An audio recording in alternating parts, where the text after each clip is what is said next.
Here we're going to be focused on this lesson and in the next one on how to add these polynomials together. And as I mentioned about 37 times in the last lesson, when you add polynomials or add anything in algebra, the only way you can actually add them is if you add the exact same variables. They have to have the same variable letter, and they have to have the same exponent. It's the only way you can add them together. Even if it has two terms with x's in them, if one is a power of 2 and one's a power of 3 with different exponents, you can't add them, because whenever you have the exponent defines what the object is, just like the letter. And in math, you can only add things if they're identical, like adding pencils to pencils. You can't really add pencils to dump trucks. I mean, you can, but it doesn't going to make a lot of sense. So in math, they have to match exactly. So in order to jump into there and see how to do it, it's just much easier to do with examples. What if I had a polynomial, 5x minus 4? That's a polynomial. In fact, what kind of polynomial is this? You should know now that there's two terms, so this is called a binomial. Plus, the next one is 2x plus 3. All right, so that's another binomial. So we're adding a binomial to a binomial. Now I've wrapped them in parentheses because sometimes you see that, but also just to tell you that, hey, this is a polynomial and this is a polynomial and I'm adding them together. But in reality, since there's nothing outside of these guys to be distributed or multiplied in, then there's no real reason to have the parentheses there if I'm just going to add them. So even though I wrote it in the problem statement, you can drop the parentheses and just write 5x minus 4 plus all of this stuff, 2x plus 3. And as I mentioned in the last lesson, what you're really looking for is like terms. This is an x to the power of 1. This is an x to the power of 1. And because of that, I'm going to put a little dot under it to show myself that I've looked at these terms and I know that I can add them together. 5 plus 2 is 7. What am I adding? 7 x's. Because here's 5 x's, here's 2 more x's, and so when I put them together, I have 7 total x's. Now that's the only variables that we have, so here we have a negative 4 and a positive 3. You should know that negative 4 plus positive 3 is just negative 1. Then the negative 1 goes at the end. So when you write the answer, you'll write the powers of x in decreasing format. In this case, there's only one of them anyway. And then you have the minus 1 there. And that's the final answer, 7x minus 1. All right, so the next one, we're just going to mostly just crank through these guys. I'm going to have increasing difficulty as I go. Very slowly increasing the complexity, but ultimately it's going to be the same thing every time. What if we have 5x minus 4? Now instead of adding these polynomials, I'm going to subtract 2x plus 3. Now you see the difference between this guy is that they're linked with, instead of addition, this is subtraction. So the only way I can proceed if I want to drop the parentheses, 5x minus 4, is this is a negative 1 on the outside. So this negative 1 needs to go in and multiply times this and then also times this.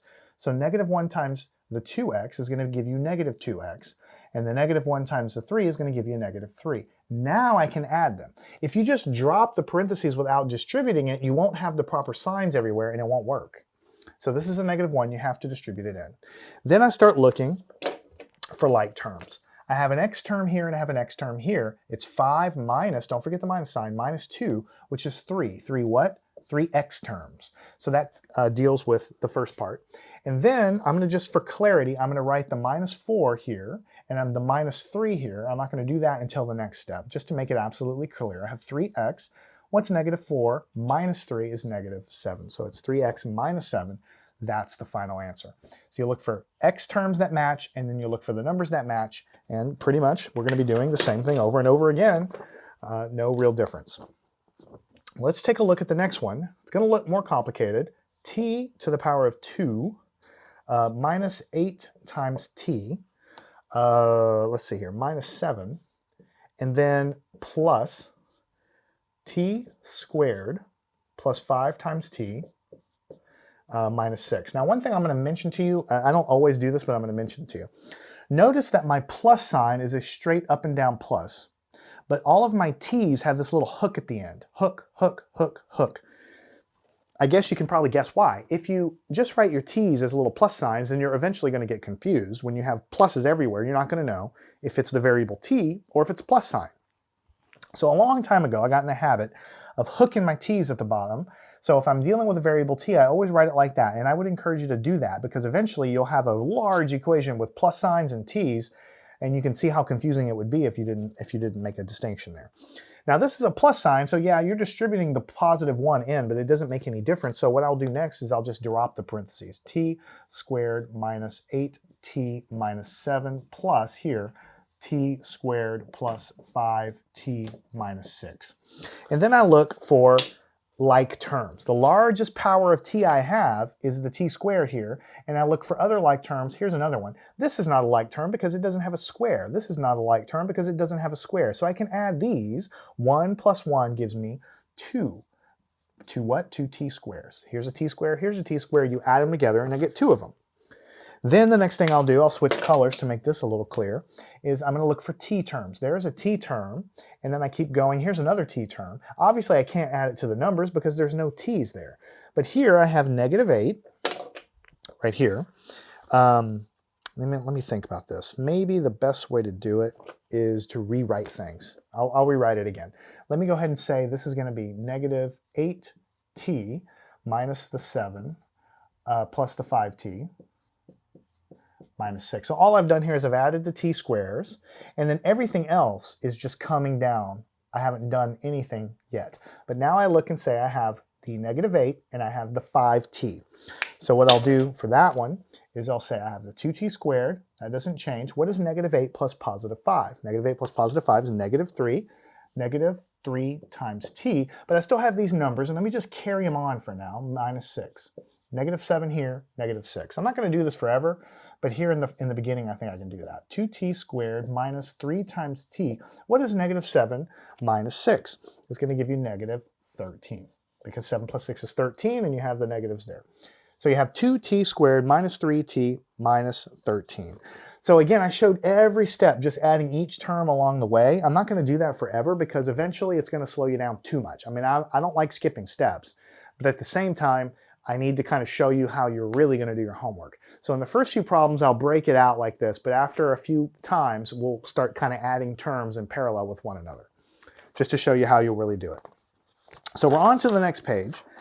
Let's take a look at the next set of polynomials to add together. What if we have t squared minus 8t minus 7, we'll close that off as the first polynomial, minus t squared plus 5t minus 6. That's the second polynomial. Now notice critically that there's a minus sign. You're subtracting them. So the only way you can drop the parentheses if you distribute the negative 1 in, multiplying times every term. The first term is unaffected, so it's going to be t squared minus 8 times t minus 7. Negative 1 times this gives you negative t squared. Negative 1 times this gives you negative 5 times t. Negative 1 times negative 6 gives you positive 6. Don't forget that positive because of the multiplication here. And then I'm going to start looking at what I can add together. I have a t squared term here. I keep going. I have another t squared term here. I don't have any other t squareds. So I have a positive 1 minus 1. So positive 1 plus a minus 1, or you can think of it as 1 minus 1. So really what's going to happen with these terms, it's going to give you 0. The t squares are going to disappear because it's 1 minus 1. So they're going to disappear, and just to have absolute clarity, I'm going to rewrite everything that's left over. This is left over. You're going to have negative 8t minus 7. The t squared's gone. Now we have minus 5t plus 6. So the t squareds are gone. That's all I've done. And now I look and see, here's a term with t, here's a term with t. What is negative 8 minus 5? Or think of it as negative 8 plus a negative 5. Then what you're going to get there is it's going to be a 13, negative 13 times t. Then I have the negative 7, then I have the positive 6. And then I can add those, negative 13. What is negative 7 plus 6? You're going to get negative 1. So negative 13 minus 1. Negative 13t, I should say. Almost made a mistake there. So here's negative 13t. Then you have this guy, which is going to give you minus 1. This is the final answer to the problem. So sometimes that happens. Sometimes variables disappear. If you have the same coefficient with different signs, it's going to drop away. And even though they are present in the original polynomials, when you add it all together and simplify it, this is going to not have the t squared terms at all. And I'll just take this time for a slight aside. This guy here, this negative 13t plus 1, mathematically is exactly the same thing as this big thing up here. Because they're all equal as you go down, just like with fractions. 50 over 100 is the same as 1/2. They look different, but they're very much exactly the same thing. This large term subtracted with this large term is exactly the same thing as this. So when we say simplify, we mean get rid of all the terms and simplify and tidy up everything you can by combining like terms. Negative 13t minus 1. Now the next one, let's say we have 5x to the third minus 2x plus 1. And we're going to add that to x squared plus 2x minus 2. Let me just double check. 5x squared minus 2x plus 1, x squared plus 2x minus 2. Now, because it's just a plus 1 here, and you're going to distribute it in, but it's not going to actually do anything, so we can just write everything without the parentheses entirely. 5x cubed minus 2x plus 1. Then we'll just add the x squared plus the 2x minus the 2. And then we'll look for like terms. We look for the biggest value of the power of x first, x cubed, and we don't have any other x cubed anywhere else, so we'll just write the first term down as 5x cubed. Then we look for powers of x squared. We see we have an x squared here, but again, there's only one of them, and there's no other x squareds anywhere there. So again, we just write x squared down. So far I haven't had to actually do anything. Now I look at this. I have a negative 2x and a positive 2x. So when you actually add these two things together, negative 2 plus a positive 2, you're actually going to get 0. So I'll just kind of show you that by connecting these guys and putting a 0 to remind you that these add to give you 0. And then you're just going to look at the numbers. 1 minus 2. What is 1 minus 2? It's negative 1. So you can actually add this together. So the answer that you're going to get is 5x cubed plus x squared minus 1. That's the final answer. So we drop the parentheses. We can't add anything to this, so it comes down. We can't add anything to this, so it comes down. We try to add these, but it gives us 0, so it drops away. And then 1 minus 2 gives us the negative 1. And this is in decreasing powers of x. And again, as a bonus question, what type of polynomial is this? It's got 1, 2, 3 terms, so we call it a trinomial. And what is the degree of this polynomial? Well, the degree of this term is 0. The degree of this term is 2. The degree of this term is 3. So the degree of the whole thing is 3, the largest degree of everything listed. All right. Now, let's do the next one. We only have a few more of these guys, but they're all really, really important. What if we have... notice what we're going to do here is I've taken these and added them together, and the next problem we're going to take these two polynomials and just subtract them. So that's the only difference between these problems. 5x cubed minus 2x plus 1, close it off, open the next one, x squared plus 2x minus 2. This problem is exactly the same as the previous, except now I have a minus sign there, which means that I need to distribute the negative 1 in so I can add things together. So I have 5x cubed minus 2x plus 1. Negative 1 times this is negative x squared. Negative 1 times this is negative 2x. Negative 1 times this is positive 2. And then I start looking for things to add together. Again, 5x cubed, there are no other x cubed terms, so 5x cubed comes along for the ride. Then I look for x squareds. Here's an x squared, but there's no other x squared terms anywhere, so I carry it along as negative x squared, right? Then I look at x terms. Here's a term, negative 2, negative 2. I add them together, negative 2 plus negative 2 is negative 4 times x. And just for clarity, I'll drag the 1 down here, and I'll drag the 2 down here, but I'll add those in the next step, even though it's kind of simple. I don't really have to do that. 5x cubed minus x squared minus 4x, and then this becomes a plus 3. Let me double check. 5x cubed minus x squared minus 4x plus 3. So this is the final answer, correct. The only thing you have, and this problem is exactly the same as the previous one, it's just one was added and one was subtracted. It made all the difference in the world because when they were added together, that caused these terms to kill each other and basically annihilate and give you 0.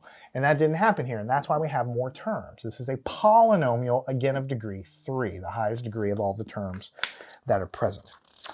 I only have 2 more problems, one that we will do on this board and one that we will do on the next one. So what if we have 5 times y cubed minus 2 times y plus 1, and we'll add that to y squared plus 2y minus 2. Let me just double check it's correct. 5y cubed minus 2y plus 1, and then y squared plus 2y minus 2. It's a plus sign, so I'm distributing a 1 in. It's not going to change anything, so I'll just rewrite it. 5y cubed minus 2y plus 1 plus y squared plus 2y minus 2. And then I start looking for things to add. Here's my largest power of y cubed. I don't have any other y cubes, so I'll just say 5y cubed is my first term. Then I'll look for y squareds. Here's one. I don't have any other y squareds anywhere, so the next term, I don't have to really add it to anything. It's going to be y squared. Then, again, I have a y term here, and I look around and I have another y term here, and it looks like the same thing happens. I have a negative 2, and I have a positive 2. Just coincidence with the last problem, but they add to 0, so nothing happens. And then 1 minus 2, I'll go ahead and write it like this, plus 1 minus 2. So I'll have the plus 1 here, the minus 2 here. The y's kill each other and divide and basically give you 0. So what I have is 5 times y cubed plus y squared. What is 1 minus 2? It's negative 1. That's the final answer, 5y cubed plus y squared minus 1. Now in the final problem, we will take these exact same polynomials, but we'll have a minus sign in there. So we'll be subtracting the same polynomials instead of adding them. All right, so let's take a look. What if we have 5y cubed minus 2y plus 1, and we'll be subtracting the next term, or the next polynomial, trinomial, y squared plus 2y minus 2. And we're going to subtract them, which means we have to distribute this negative 1 in. So let's go ahead and do that. 5y cubed minus 2y plus 1. What is negative 1 times this? It's going to give you negative y squared. What is negative 1 times this? It'll be negative 2y. Negative 1 times negative 2 will give you positive 2. So that's going to give you that. And then we'll switch over and say, look for like terms. Here's a y cubed. We don't have any more of those. So we'll have 5y cubed. We have y squared here. We don't have any other of those. So we'll have negative y squared. Then we look at y terms. Here's a y term. Here's a y term. But now it's negative 2 minus another 2. So negative 2 plus a negative 2. So you get negative 4y. Negative 2 plus a negative 2 gives you negative 4. And then you have the plus 1 from here and the plus 2 from here. So the final answer will be 5y cubed minus y squared minus 4y and then plus 3. 5y cubed minus y squared minus 4y plus 3. And notice that this is different than before. We only had 3 terms in the previous because of the way it all worked out, we actually had a cancellation, which means we add to 0, so those y terms drop away. There are no terms just in y. But when we changed it to subtraction, they ended up adding together, giving us, or subtracting, however you want to think about it, to give you negative 4y. So, goes without saying, polynomials are really important. And adding polynomials is really important because you're going to find out that lots and lots of problems in real science and math, you might have one function over here that's a polynomial, and you might have another function over here that's a different polynomial, but to find the answer to the whole thing you're trying to do, you might have to add them together. So that's why we're spending all of this time adding them. Make sure you can do every single one of these problems and get the correct answer, and then follow me on to the next lesson. We'll continue adding polynomials. It's slightly increasing the complexity as we go, but ultimately we'll be doing exactly what we've been doing here for slightly more complex problems. Learn anything at mathandscience.com.